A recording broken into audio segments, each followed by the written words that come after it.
Welcome to the ESI hosted platform training video. During this course, I'll be going over the basic features and functions of your phone.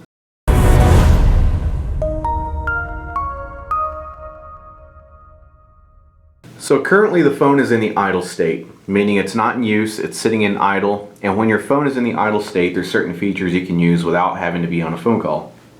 First, I want to show you how to set up your personal voicemail greeting.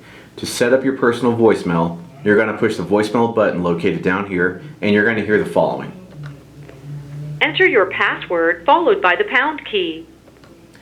Everyone is going to have the same default password. It will either be 6200 or 6500 followed by the pound key.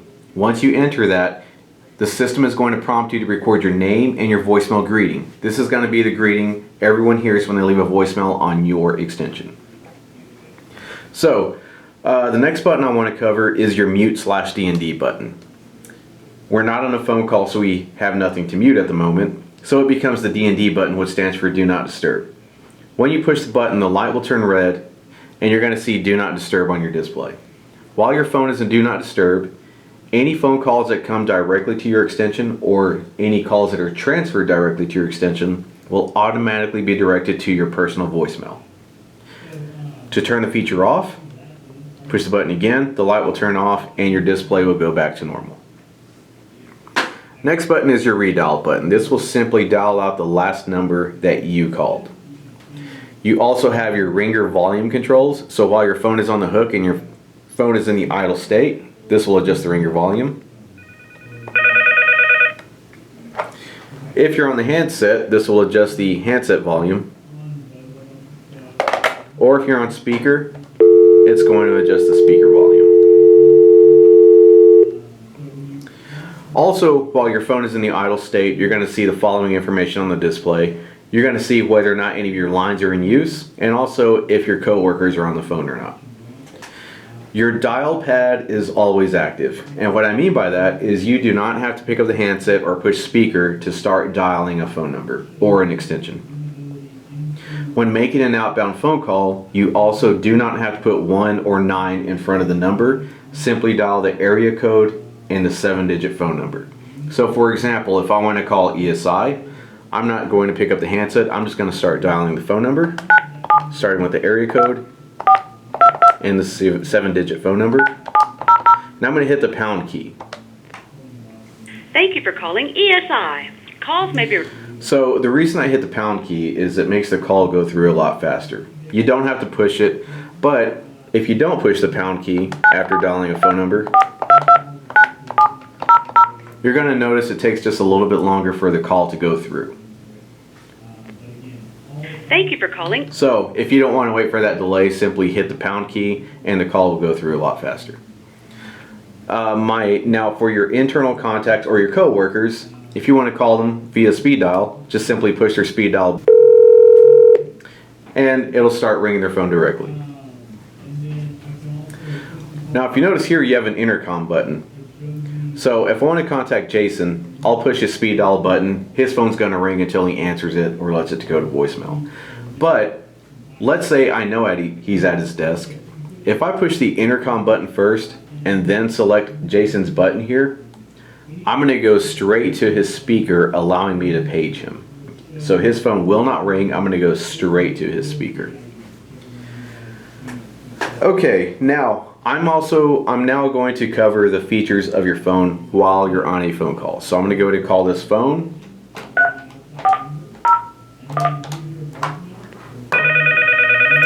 So I'm going to answer it by pushing the speaker button. Now I could have answered it by picking up the handset. It's totally up to you how you want to answer the phone. So you can answer the phone by pushing speaker or simply by picking up the handset. Okay, so the first button I want to show you, or the first feature I want to show you, is the hold option, or the hold button. To place a caller on hold, push the hold button here. The light will turn red, and also line 1 is going to turn green, letting you know that that caller is now on hold. To bring that caller back, simply push the hold button again, and now you've got that caller back on the line. Now, Earlier I mentioned this is your do not disturb button. But since we're on a phone call now, it becomes the mute button. So I'm going to push mute. And now the light's blinking red, letting me know that I have this caller on mute. When you have a call on mute, you can still hear them, they just can't hear you. All they're going to hear from their end of the phone call is dead silence. Now also, I'm going to be pushing this button a lot during the demonstration. This is simply to prevent feedback. So when you see me push this button, simply ignore it. Okay, next feature I want to cover is your transfer button. To transfer a phone call, all you have to do is push a transfer button, select the user speed dial key, or you can manually dial their extension. I'm going to manually dial an extension, so I'm going to transfer a call by pushing transfer. Now I'm going to select my extension, and I'm going to hit the pound key to make it go through faster. And that's it. Now, let's say that person isn't answering their phone. To cancel a transfer, push the transfer button again, and it'll bring that caller back to your phone. Now, everyone should have a park and park 10 option. When you push park, it's going to send that caller to park 10. And what that does is park 10 is a call queue. So for example, if I place a caller on hold right now, nobody can pick this call up but me from my phone. Hold is exclusive to your phone only. So I'm going to push the park button, and when I push park, you're going to hear the following. The call is parked at 10.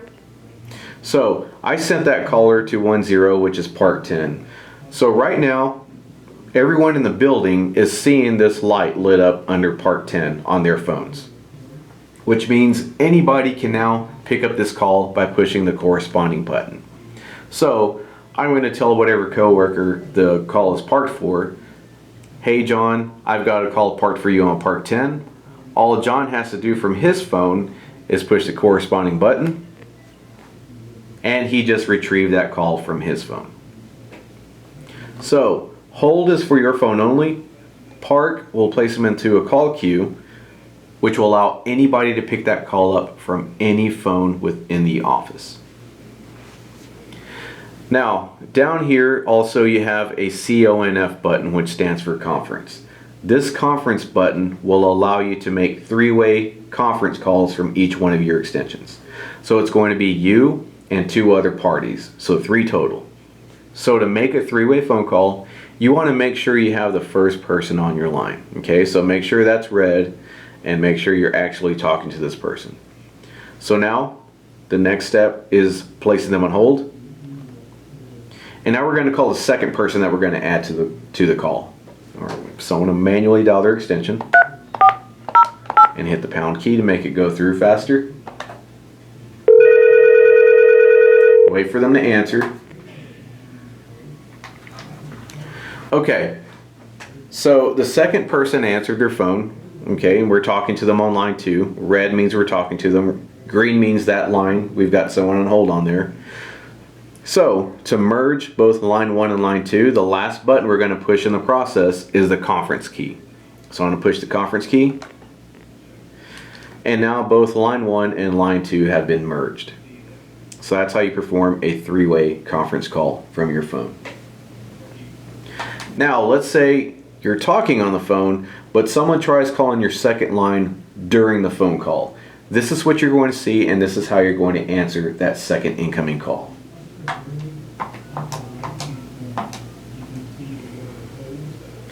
So line 2 just lit up green, letting me know that I have a second incoming call. To answer that second incoming call, all I have to do is push that green button, and I just answered that call. Now if you notice, when I answered line 2, it automatically put line 1 on hold. So let's say I want to go back to the person on line 1 without having to hang up on line 2. I'll simply push line 1 since it's green, and I switched back over to line 1, automatically putting the caller on line 2 on hold. So I can toggle back and forth between line 1 and 2 by pushing that green button each time. Or if I want, I can put them on a conference call by pushing the conference key, and now I'm back on a three-way phone call.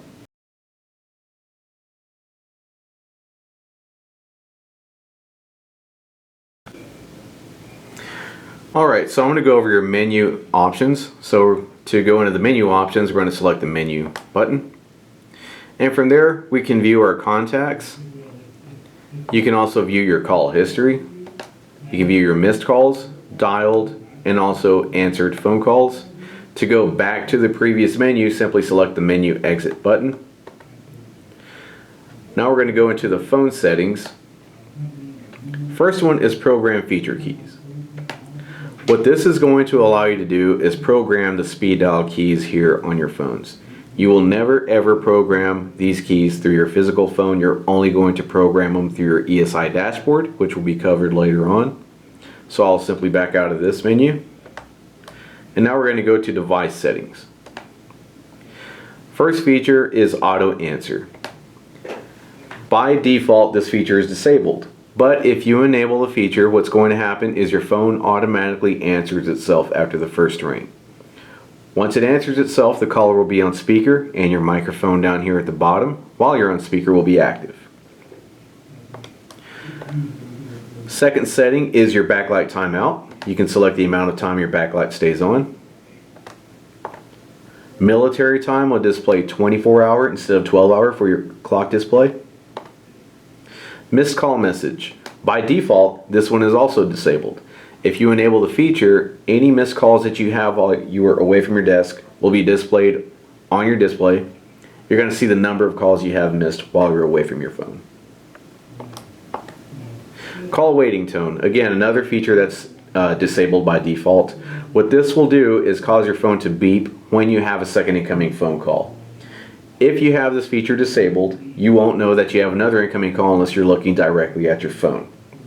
However, if you do enable this feature, that beep will interrupt your phone call mid-speech. So make note of that before you enable that feature. Now, next one is network settings. That's going to ask for a password. Anything that asks you for a password is for tech support use only, so we're going to go ahead and skip that one. SIP settings, also password. We're going to go down to system though. And in the system you can select a version, serial number, and if you go into network, it will give you your phone's information in case tech support asks you to go in there and retrieve that information for them.